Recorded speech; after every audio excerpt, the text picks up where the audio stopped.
J'aimerais quand même souligner un élément important qui conditionne l'actualité, à savoir les casses qui se produisent à Abidjan.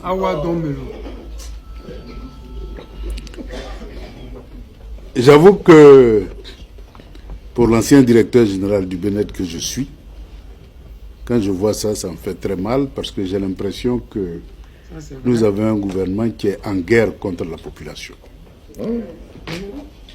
C'est-à-dire que la guerre déclenchée contre la Côte d'Ivoire continue jusqu'aujourd'hui.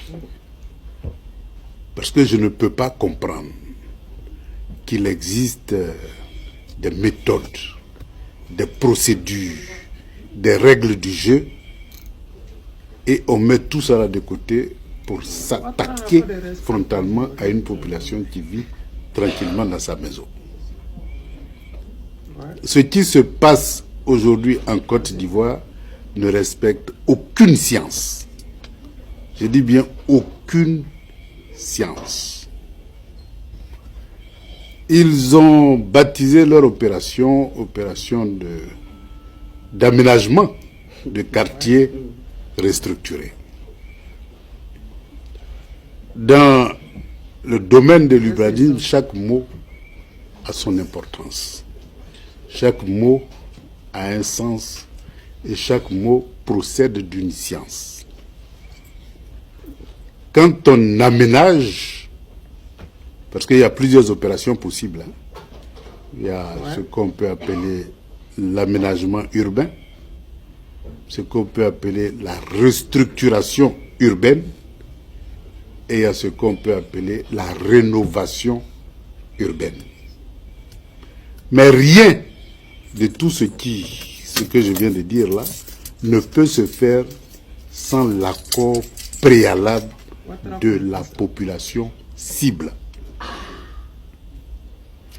Rien dans ce domaine-là ne se fait en dehors d'eux. Et donc, ce sera tous les grands projets, et c'est une norme internationale. Aucun projet ne peut se réaliser sans une étude d'impact environnemental qui procède de la participation des concernés à une opération de développement. S'il s'agit d'un aménagement, il s'agit tout simplement d'ouvrir de la voirie, de l'assainissement, de l'électricité, de l'eau, si c'est un quartier intelligent, des fibres optiques, mais aussi des équipements collectifs, des équipements sociaux, des équipements administratifs et des équipements sécuritaires. Tous ces éléments-là font partie d'un document de planification qui est accepté par la population. Et ceux qui doivent perdre leur logement sont indemnisés avec leur accord, après avoir négocié la juste compensation de la perte de leurs biens. Et c'est une fois que ceci est fait qu'on peut procéder aux casses.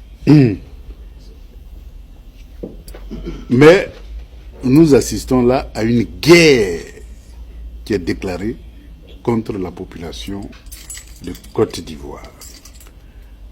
On nous dit que c'est parce que quand il pleut, eh bien, il y a des zones sensibles et il y a des zones inondables. Donc, en prévention de cela, eh bien, il faut casser les maisons qui sont dans les zones sensibles. Ce n'est pas un argument. Ce n'est pas un argument parce que les zones sensibles dont on parle sont liées au développement de la ville d'Abidjan. La ville d'Abidjan souffre d'un mal développement. Les quartiers précaires en 2000, il y avait à peu près une centaine. Aujourd'hui, on est à près de 176. Ce qui veut dire qu'en moins de 10 ans, les quartiers précaires ou les quartiers restructurés ou les quartiers mal construits ont pratiquement doublé. cela est lié à un seul phénomène, c'est de l'urbanisme non maîtrisé. Sauvage. Sauvage. Ouais. Et donc, voilà un État qui endette sa population avec un montant de la dette qui atteint à peu près 25 000 milliards aujourd'hui de francs CFA, dont on ne voit pas trop à quoi ces 25 000 milliards ont servi.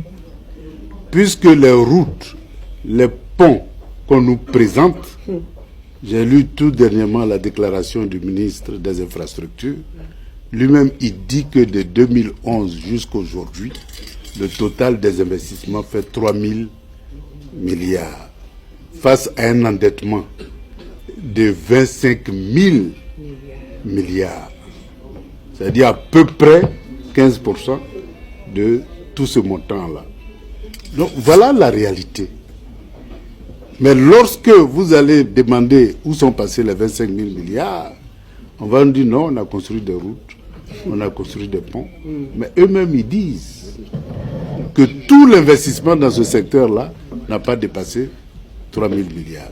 Voilà la réalité. Les amis, vous avez écouté le camarade Awadon Melo. Le ministre camarade Awadon Melo. Vous l'avez écouté, vous avez entendu. C'est celui qui ne connaît pas de quoi ça parle. C'est lui qui va penser que Ouattara est en train de travailler. Sinon, nous, tu connaissons. Lui, le chef, tu connais. Il sait que ce que Ouattara est en train de faire, c'est la connerie. Vous ne pouvez pas nous endetter à plus de 25 000 milliards. Alors que les ponts et les routes que vous avez fait, c'est 3 000 milliards. Donc, où sont passés le reste de 24 000 milliards là? Où c'est passé? Où vous avez mis tout cet argent-là? Avec 2 milliards ou 6 milliards maximum, vous pouvez construire des universités. C'est-à-dire que Ouattara, ce qu'il a dit aux Ivoiriens, c'est-à-dire que je vais construire 5 universités en 5 ans, en temps normal. S'il n'avait pas volé tout l'argent là, parce que les Ivoiriens les détestaient là, ils auraient déjà construit plus de 10 universités à plus de 15 ans. Mais comme ce sont des voleurs, des tricheurs, des analphabètes, des idiots, des assassins, ils font le maximum pour faire croire aux Ivoiriens qu'ils sont en train de travailler. Aujourd'hui, aller dans les villes de l'intérieur, il n'y a pas de route. Mais quand vous voyez là, quand ils mettent goudron sur une seule voie, ça coûte près de 50 milliards. Quand ils font 2 km de goudron, ça coûte près de 2 milliards. C'est-à-dire que 1 km de goudron, 1 milliard, 2 km de goudron, 2 milliards. Et c'est dans ça on est depuis combien d'années? Plus de 15 ans. J'ai dit aux Ivoiriens, vous devez changer ça. Nous devons changer ça. Nous devons faire un effort pour que l'avenir de nos enfants ne soit pas hypothéqué. Pour que nos frères ne dorment pas dans les rues, ici en Europe. Pour que nos frères ne soient pas la risée du monde entier. Aujourd'hui en Europe, les peuples les plus mal vus, ce sont les Africains. Alors que nous sommes les plus riches du monde. Parce que les Asiatiques qui viennent en Europe, ils ne dorment pas dehors. Les Arabes qui viennent en Europe, ils ne dorment pas dehors. Je ne sais pas, les Américains qui viennent, ils ne dorment pas dehors. Nous sommes le seul continent, quand ils viennent en Europe, nous dormons dehors.